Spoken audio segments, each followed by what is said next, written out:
नमस्ते मित्रांनो, आपण पाहूया बाळूमामाच्या नावानं चांग भलं. आजच्या भागामध्ये आपण पाहतो आबा शांतपणे बसलेला असतो. बापू दत्तू येऊन मामासनी बोलू लागतात. मामा तिकडे पहा, आबा कसे शांत बसला आहे. काय झालं असेल बरं त्याला, आणि तो काय विचार करत असेल. नंतरून मामा आबाला हाक मारतात व बोलावून घेतात. त्याला विचारू लागतात, काय झालं रे बाबा, असं का बसला आहेस तू, आणि कोणता विचार करत आहेस, काय विचार करत आहेस, असे मामा त्याला विचारू लागतात. आबा सांगू लागतो, काय नाही मामा, काय बी विचार नाही करत. बापू म्हणतो, अरे आबा, काय असेल ते सांग, मामासनी सर्व समजतंय, काय बी लपवू नको बघ.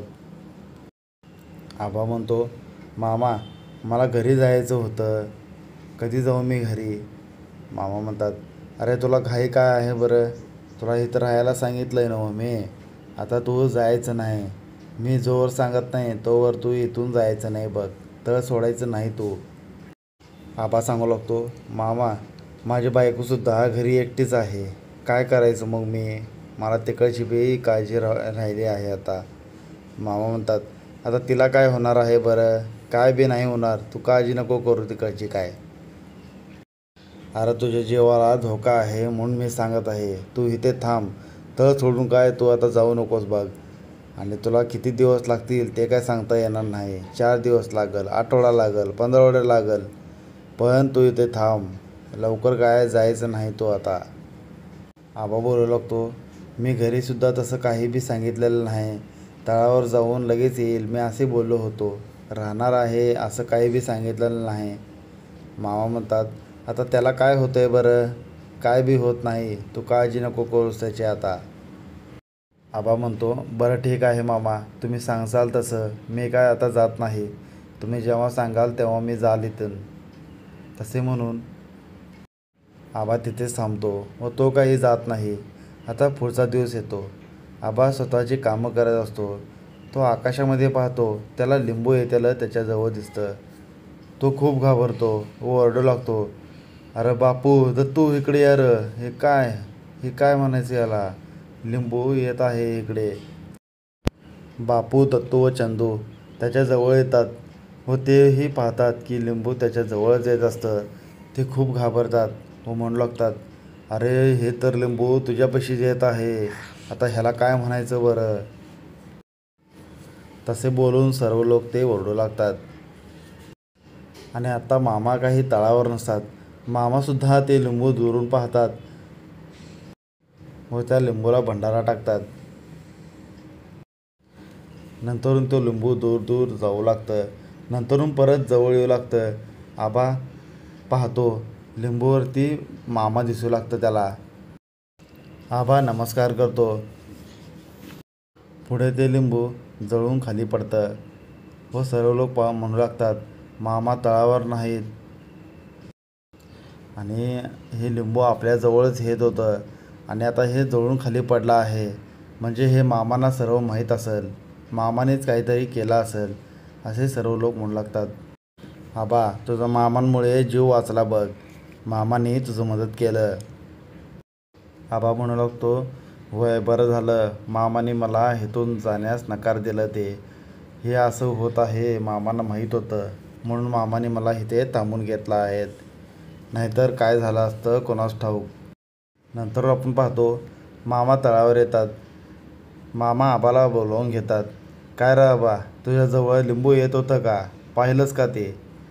आबा म्हणतो, होय मामा, काय होतं बरं ते.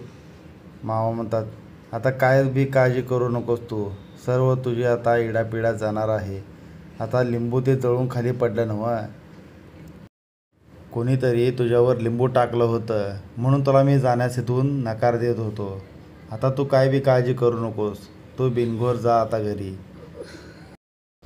आबा म्हणू लागतो, काय सांगता मामा, मी आता घरी जाऊ शकतो. मामा म्हणतात, होय तो आता जा बिंदास, तर तुला काय बी होणार नाही बघ, तुझ्या ज्या संकट दूर झालीत. आबा विचारू लागतो, मामा हे असं का झालं बरं, आणि कशामुळे झालं असेल. मामा म्हणतात, अरे तुमचं चांगलं होत्याला लोकांना बघवत नाही, त्यामुळे हे लोक असं केले आहेत.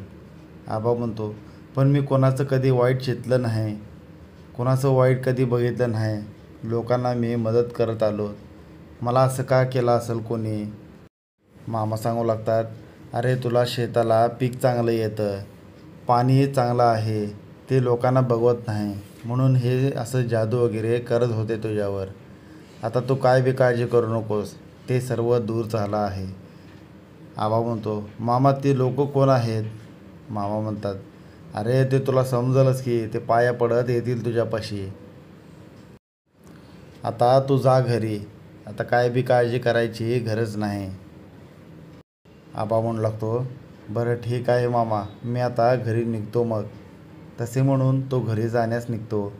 पुढे आपण पाहतो, जे जादूटोणा करत होते आबावरती ते दोघेही इकडे म्हणत असतात, आता आबा तर गेला असेल, मला ते पाहायचं आहे आणि मला खूप आनंद होईल बघ, असे ते दोघं बोलू लागतात. आणि आबाची पत्नी लई मिरवत होती की आमचा असा आहे तसा आहे, आता काय सांगते ते पाहायचं आहे मला, असे ते बोलत येत असतात. त्यांना समोरून आबा दिसतो. ते आश्चर्यचकित होतात व म्हणू लागतात, अरे आबा कसं काय जिंदा आहे अजून, आणि इकडेच येत आहे तो, आणि कुठे गेला असेल बरं हो, आणि कुठून येत आहे हा, असे त्यांना प्रश्न पडतं. ते आबाला विचारतात, काय आबा कुठे गेला होता? आबा सांगू लागतो, मी मामांच्या तळावर गेलो होतो आणि तिथेच एक दिवस थांबलो. ते दोघेही म्हणतात, तुमची तब्येत बिघडली होती नव्हे, मग कसं काय बरं तिकडे गेला? आबा म्हणतो, मामांच्याकडे गेलो होतो मी, आता सर्व चांगलं झालं आहे, मामाने मला तिथे थांबवून घेतलं होतं. पुढे आबा सांगतो, काही लोक असतात त्यांना बघवत नाही, मामाने मला सांगितलं आहे सर्व. ते दोघेही म्हणतात, कोण आहे ते आणि काय झालं, कोणती गोष्ट करता तुम्ही आणि काय बोलत आहात, असे ते दोघेही आबाला विचारू लागतात. आबा म्हणतो, अरे सांगतो तुम्हाला मी कधीतरी, आता पहिला मला घरी जाऊ द्या, असे म्हणून तो घरी निघू लागतो. ह्या दोघांना प्रश्न पडतो की आबाला काहीही झालं नाही, असे कसे काय बरं, आणि आता ह्याला काय म्हणायचं. इकडे आपण पाहतो, आबाची पत्नी खूप वेळ झाला आबा कुठे आहे असे म्हणत बसलेले असते. ती खूप विचार करत असते की अजून का आले नाहीत बरे, हे कुठे गेले असतील, तळावर तर जातो म्हणून सांगितले होते आणि अजून आलेले नाहीत. आबाच्या पत्नीला खूप चिंता लागलेली असते. ती हाच विचार करत असते की आता हे कधी येतील आणि कुठे गेले आहेत. आता मीच तळावरती जाते आणि पाहते की काय झालं आहे नक्की. तेवढ्यात तिथून आबा येतो. तर ती विचारू लागते, काय झालं, इतका वेळ तुम्ही कुठे होता? आबा म्हणतो, तुला सर्व सांगतो मी, आधी मला पाणी दे. तसे म्हणून ती पाणी घेऊन येते. आबा पाणी पितो व मामाने जे काही सांगितलं होतं ते आबा सर्व तिच्यासमोर सांगू लागतो. आबा म्हणत असतो की आपल्यावरती कोणीतरी जादू केला आहे म्हणून आपलं हे सर्व असं होत आहे. शेताला पीक येत नाही, पैसे राहत नाही, पाणी पण येत नाही, हे सर्व कारणं त्याच्यामुळेच आहेत. मामाने मला हे सर्व सांगितलं आणि माझा जीवसुद्धा धोक्यात होता बघ, आणि मी जर तळावर गेलो नसतो तर माझं जीवाचं काहीतरी भलं वाईट झालं असतं बघ, असे तो सांगू लागतो. आबाची पत्नी म्हणू लागते, अरे माझ्या कर्मा, ह्याला काय म्हणायचं बरं, आणि कोण काय केलं असेल असे हे. आबा म्हणतो, आता काय बी काळजी करायची गरज नाही, मामाने सांगितलं आहे, आता आपली येळापिळा जाणार आहे आणि जे काही होतं ते सर्व मामाने काढलं आहे आता, आणि कोणीतरी आपल्यावर लिंबू टाकत होतं, ते मामाने जळून राख केलं त्याचं. आता मामाने सांगितले आहेत की तुम्ही बिनघोर राहा, आता तुम्हाला काहीही होणार नाही. आबाची पत्नी म्हणते, मी सुद्धा तळावर आले असते तर बरं झालं असतं, मला सुद्धा दर्शन झालं असतं मामांचं. आबा म्हणतो, अगं होय, आपल्याला जायचं आहे, मामाने सांगितलं आहे, पुढच्या मोराला जेव्हा येशील तेव्हा दोघेही या.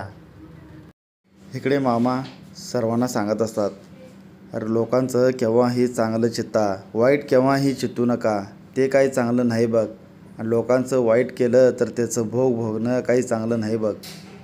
पुढे मामा सांगू लागतात, तुम्ही भक्ती ठेवा आणि लोकांसोबत चांगलं वागा. इथे आपला आजचा भाग संपतो. हा व्हिडिओ आवडला असेल तर लाईक करा, कमेंट्स करा. धन्यवाद मित्रांनो.